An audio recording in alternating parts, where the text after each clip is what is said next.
et leur aspiration à la liberté. Nous pensons aujourd'hui à toutes celles et ceux qui ont combattu pour l'abolition de l'esclavage, à celles et ceux qui ont résisté dans les plantations, dans les colonies, dans les cales des navires, à toutes les voix qui ont refusé l'inhumain. Nous pensons également à la transmission auprès des jeunes générations. Car une mémoire qui ne se transmet pas est une mémoire qui s'efface. Au Bourget, ville républicaine et profondément attachée aux valeurs de fraternité et d'égalité, nous voulons porter ce message avec force. Aucune société ne peut avancer durablement si elle oublie les blessures qui l'ont construite. Notre responsabilité collective est de faire vivre cette mémoire avec dignité, apaisement et exigence historique. En ce jour de recueillement, ayons une pensée pour toutes les victimes de la traite et de l'esclavage et renouvelons ensemble notre engagement pour une société plus juste, plus fraternelle et plus humaine. Parce que la mémoire éclaire l'avenir, parce que la dignité humaine n'est jamais négociable, parce que la République doit rester fidèle à sa promesse d'égalité. Vive le Bourget, vive la République et vive la France.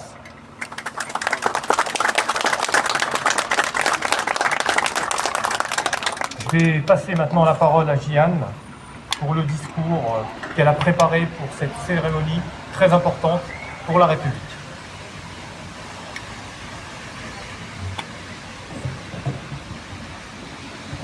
Merci, Monsieur le maire.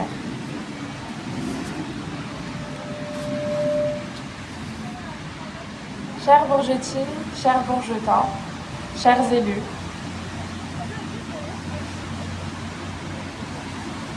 nous sommes réunis aujourd'hui, en ce 10 mai 2026, à l'occasion de la Journée nationale des mémoires de la traite, de l'esclavage et de leur abolition. Nous avons fait le choix de nous réunir à l'intérieur de ce square, plutôt qu'au pied de la statue inaugurée l'an dernier par l'ancienne municipalité, parce que ce choix n'est pas anodin. Commémorer un crime d'une telle ampleur impose une exigence toute particulière. Il nous faut représenter avec dignité, avec respect, avec humilité et avec réalisme celles et ceux dont l'histoire fut trop longtemps effacée, niée et déshumanisée. Rendre hommage en représentant des mains blanches enchaînées par des chaînes noires, alors qu'il s'agissait dans les faits de mains noires enchaînées par des chaînes blanches, il y a là une dissonance profonde, insupportable même, dirais-je. Une dissonance sans doute involontaire, mais réelle et blessante. Une maladresse qui résulte d'une incapacité à regarder notre histoire en face avec lucidité et responsabilité. Car comment commémorer l'abolition de l'esclavage à travers une figure dépourvue de toute incarnation noire? N'y a-t-il pas là une forme d'effacement des corps, des visages et des souffrances que cette mémoire entend précisément faire vivre?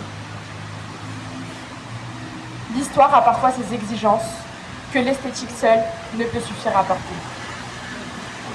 En effet, nombreux sont les Bourgetins, les associations et les acteurs engagés qui ont exprimé une incompréhension profonde face à une représentation ne faisant pas pleinement écho à leur histoire. Nous devons entendre ces voix. Car les mémoires de l'oppression ne peuvent être pensées sans celles et ceux qui en héritent encore. Car une mémoire juste ne se décrète pas. Elle se construit, elle s'écoute, elle se concerte. Et parce qu'elle ne peut être approximative lorsqu'elle touche à l'intime des peuples et à la dignité humaine, notre municipalité souhaite désormais ouvrir un travail de réflexion et de concertation afin que cet hommage puisse pleinement rassembler et transmettre et qu'à terme, nous puissions repenser une œuvre qui en respecte pleinement la portée historique et humaine. Mais avant toute chose, souvenons-nous de ce que nous commémorons aujourd'hui. Cette journée nationale nous invite à regarder une page douloureuse de notre histoire. Du XVe au XVIIIe siècle, des millions de femmes, d'hommes et d'enfants, principalement originaires d'Afrique, mais aussi issus de populations amérindiennes, malgaches et indiennes, furent arrachés à leurs terres, séparés de leurs familles, privés de leur nom, de leur culture, de leurs croyances et de leur humanité. Plus de 11 millions d'Africains furent déportés à travers l'océan Atlantique, tandis que d'autres furent arrachés et exploités dans les réseaux de traite de l'océan Indien, afin d'être réduits à l'état de marchandises au profit d'intérêts économiques, coloniaux et impérialistes. Cette entreprise ne relevait ni du hasard, ni d'un simple accident de l'histoire. Elle reposait sur un système politique, économique et social, fondé sur une idée monstrueuse, celle selon laquelle certains êtres humains vaudraient moins que d'autres. Une volonté méthodique d'asservir les peuples, de confisquer leur humanité, d'effacer leur identité et de faire du vivant une marchandise. Et la France, comme d'autres puissances européennes coloniales à cette époque, en faisait partie et a pris part à ce système. Il faut donc avoir le courage de nommer cette vérité historique avec justesse. La traite et l'esclavage constituent donc l'un des crimes les plus graves contre l'humanité. Pendant trop longtemps, cette histoire a été racontée depuis le regard des puissants, des empires, des conquêtes, et par conséquent, les imaginaires raciaux, les discriminations, les inégalités et les hiérarchies héritées du passé colonial continuent encore d'imprégner nos sociétés et nos quartiers en 2026. Voilà pourquoi le devoir de mémoire ne peut être nôtre. Se souvenir, ce n'est pas réciter une date du calendrier républicain. Se souvenir, c'est regarder l'histoire en face. Toute l'histoire, même lorsqu'elle dérange. Même lorsqu'elle oblige à questionner ce que nous avons invisibilisé, ce que nous avons préféré taire. Car pendant trop longtemps, cette mémoire fut reléguée au silence. 153 ans. Il aura fallu attendre 153 ans entre l'abolition définitive de l'esclavage dans les colonies françaises sous la Seconde République en 1848 et l'abolition de la traite négrière et de l'esclavage, considéré comme crime contre l'humanité, grâce à la loi portée par Christiane Taubira le 21 mai 2001. 153 années de silence institutionnel avant une reconnaissance historique complète et indispensable que la nation commémore officiellement tous les 10 mai depuis 2006. Il est également important de rappeler que différentes dates de commémoration existent dans les territoires ultramarins, reflets d'histoire locale singulière et diverses. Le 22 mai en Martinique, le 27 mai en Guadeloupe, le 10 juin en Guyane, le 20 décembre à La Réunion ou encore le 27 avril à Mayotte. Reconnaître ces dates ne signifie pas diviser, bien au contraire. Honorer ces différentes dates, c'est reconnaître que l'histoire ne s'est pas écrite partout de la même manière. C'est reconnaître les résistances propres à chaque peuple et les réalités vécues par chaque territoire. C'est refuser une mémoire uniforme qui tend à invisibiliser les singularités au profit d'un récit historique et unique. Toutes les mémoires blessées ont leur place dans notre récit national, lorsqu'elles sont portées avec vérité, dignité et avec esprit de transmission. Il faut ainsi rappeler une vérité essentielle. L'abolition de 1848 fut une conquête fondamentale, mais la liberté ne signifiait pas immédiatement l'égalité entre les peuples. Beaucoup d'anciens esclavisés se trouvèrent juridiquement libres, mais sans terre, sans reconnaissance, sans patrimoine, sans réparation, souvent condamnés à survivre dans une société qui continuait de les reléguer à la marge, tandis que les anciens propriétaires, eux, furent indemnisés par l'État français. Cette vérité historique doit être dite, car les systèmes de domination ne disparaissent pas vraiment, parfois ils se transforment. En ce jour, nous devons aussi rendre hommage à celles et ceux qui ont résisté, malgré les chaînes, malgré la violence. À celles et ceux qui ont conservé leur langue, leur chant, leur culture, leurs croyances, qui se sont révoltés, qui ont porté le combat abolitionniste, parfois au péril de leur vie. Aujourd'hui encore, ce devoir de mémoire demeure essentiel. À une époque où persistent les discriminations, les discours de haine, nous devons continuer à défendre les valeurs qui fondent notre République. Liberté, égalité, fraternité. Des valeurs qui n'ont de sens que dans une application concrète. Alors en ce jour de mémoire et de recueillement, ayons une pensée profonde pour toutes les victimes de l'esclavage ainsi que pour leurs descendants. Maryse Condé, écrivaine guadeloupéenne et première présidente du Comité pour la mémoire de l'esclavage, disait que les morts ne meurent que s'ils meurent dans le cœur. Voilà pourquoi nous commémorons en ce 10 mai. Pour ne pas oublier, pour que les chaînes ne deviennent jamais silence, pour que les noms effacés retrouvent une place dans notre mémoire collective, parce qu'oublier serait, une fois de plus, abandonner les victimes de l'esclavage. Souvenons-nous des souffrances endurées, des résistances menées, des combats pour la dignité. Et souvenons-nous enfin que la dignité humaine n'a ni couleur, ni origine, ni religion, ni condition.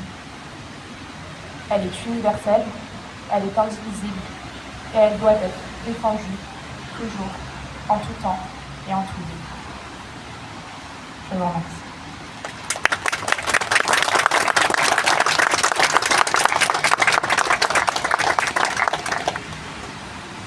Enfin, parce qu'il est nécessaire de donner la parole aux principaux concernés, je vais à présent laisser le micro à Madame Ingrid Adélaïde Beaubrun, bourgetine et descendante d'esclaves, ainsi que représentante de l'association CM 98, qui a été invitée par la municipalité pour nous faire la lecture d'un discours.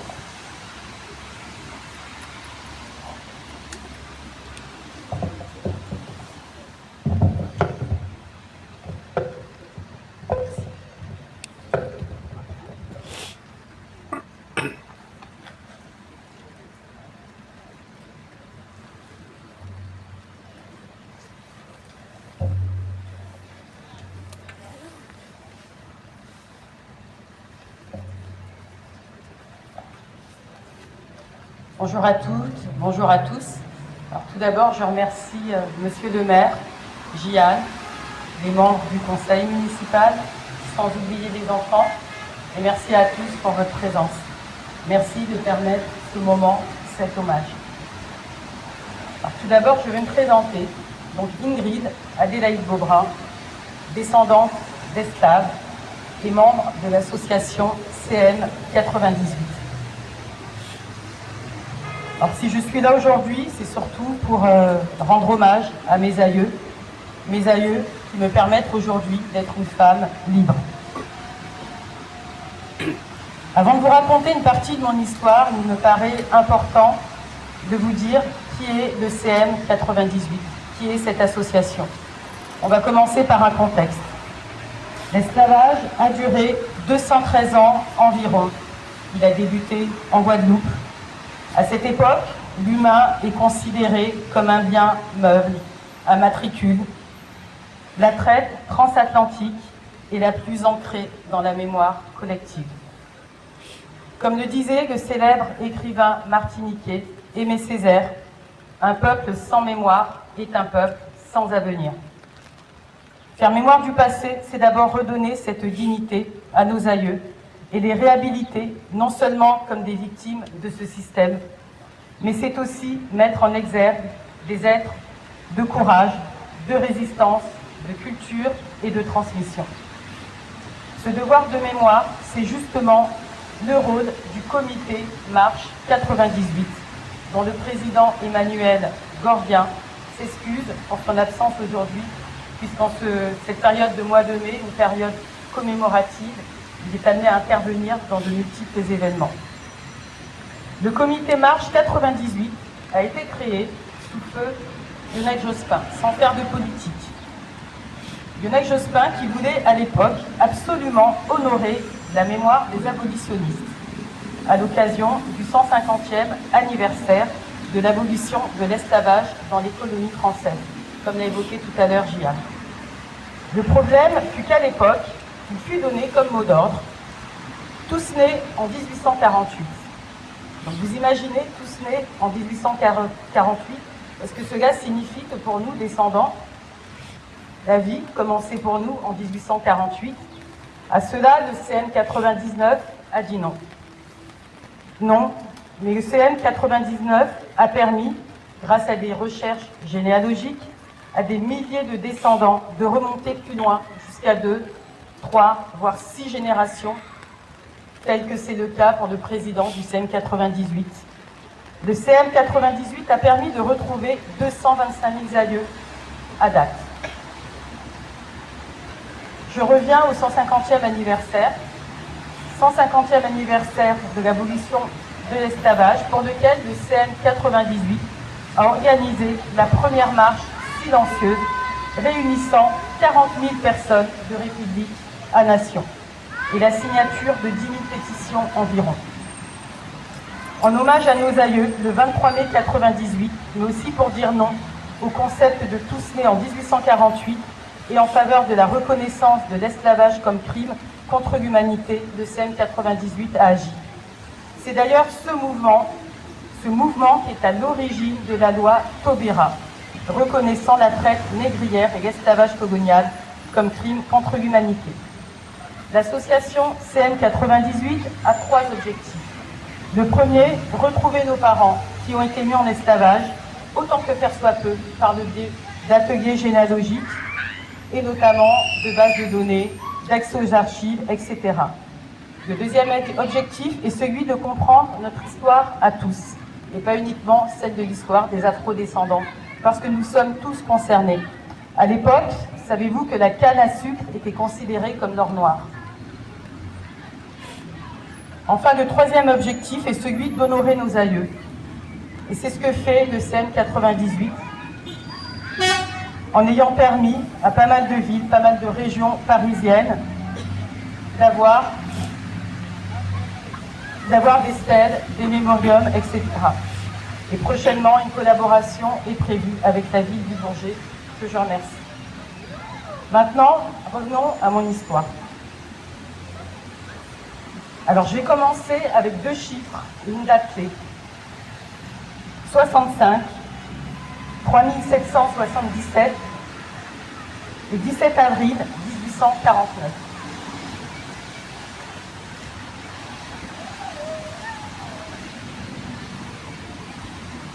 Quand j'ai découvert ces chiffres pour la première fois dans les archives de la Martinique, je ne savais pas encore qu'ils allaient bouleverser ma vie. 65, c'était un numéro d'esclave. 3777, le numéro d'un certificat d'affranchissement. Et le 18 avril 1840, affranchi en 1848. Ce monument se situera à la postérité dans les jardins du Trocadéro.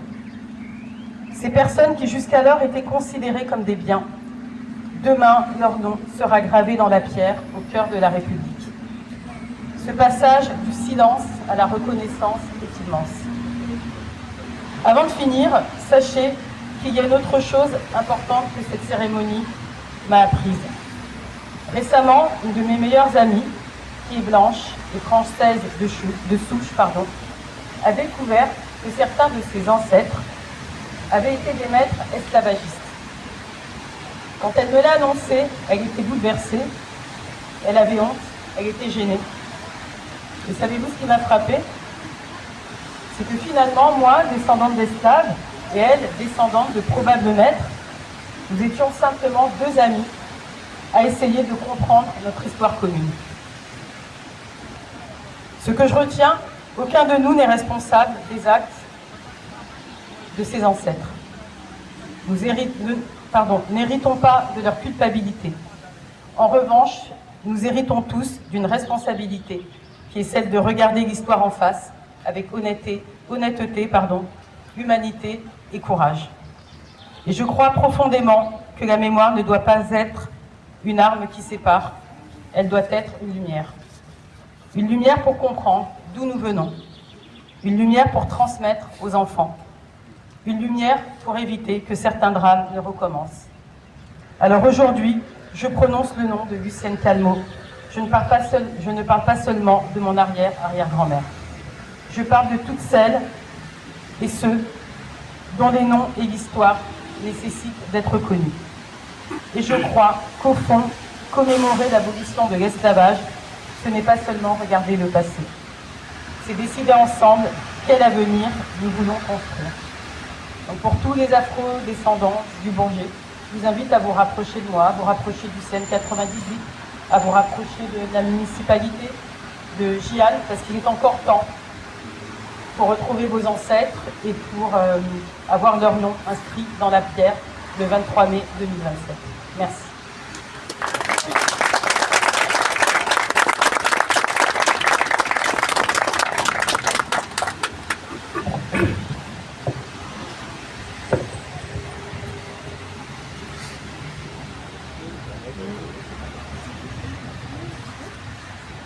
Je remercie Aurélien pour sa prise de parole, son histoire qui m'a profondément touchée. Et je suis vraiment honorée de t'avoir parmi nous et surtout dans le cadre de ma délégation, donc pouvoir accompagner les descendants d'esclaves et pour rétablir justice et vérité. Concernant les dépôts de gerbes qui sont prévus à chaque commémoration, donc afin d'honorer la mémoire des victimes de la traite négrière et de l'esclavage, nous avons procédé en amont de cette cérémonie au dépôt devant la statue qui est juste là-bas. Donc c'est la seule statue qui est dédiée actuellement à cette mémoire. C'est le seul monument qui existe au Bourget, qui est en lien avec cette histoire. Donc on a fait un choix de responsabilité. Bien que nous aurions souhaité pouvoir déposer des gerbes ailleurs, près d'un monument qui respecte sincèrement et avec justesse l'ensemble de l'histoire des concernés. Donc les gerbes ayant été déposées sont celles du Conseil municipal des enfants, celle du groupe d'opposition représenté par M. Bortali, ainsi que celle de la municipalité représentée par M. le maire Medineza. Je vous invite désormais à observer une minute de silence en l'honneur de millions de femmes, d'hommes et d'enfants victimes de la traite négrière et de l'esclavage, dont la dignité et l'histoire ne doivent jamais être.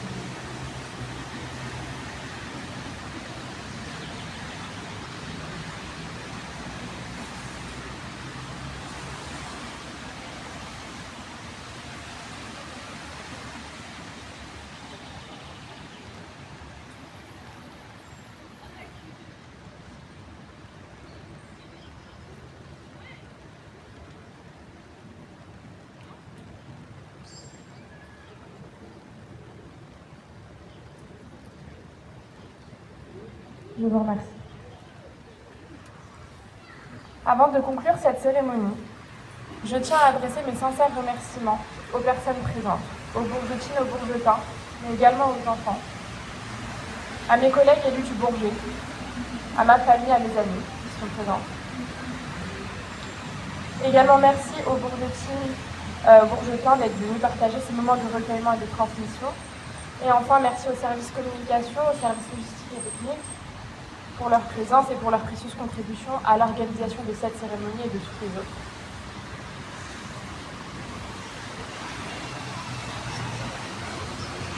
Enfin, pour accompagner la fin de cette cérémonie, nous diffuserons la chanson Civilisation de Golova, sous les bons conseils de Ingrid, qui est une chanson profondément symbolique qui retrace l'histoire et la mémoire de l'esclavage, de la colonisation et des résistances. Une œuvre choisie pour la force de son message, pour sa portée historique, culturelle et symbolique. Cette cérémonie est présent terminée. Je vous remercie.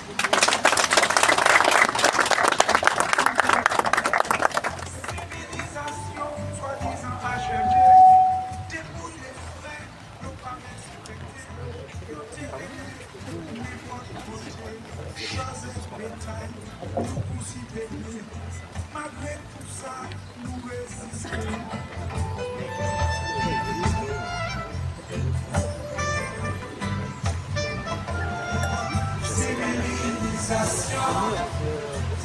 Civilisation de peur, civilisation de viol, j'ai qualité, humanité, colonisation.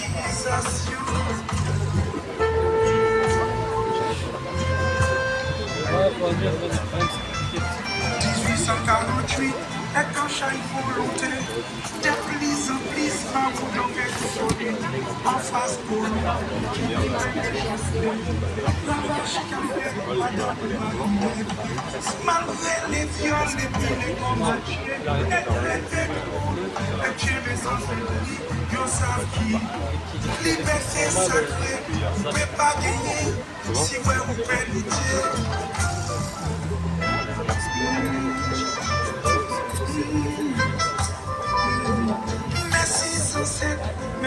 dignité. Sans qui couler, nous pas oublier. Même si je dis, c'est nous pas bien garder. Les domestiques, les toujours fait nous payer. Pas même pour les pas d'obligation. Ça vous rappelle, ça nous paye. Pour ça, vous qualité plantation. Qui petit à petit, j'ai en fait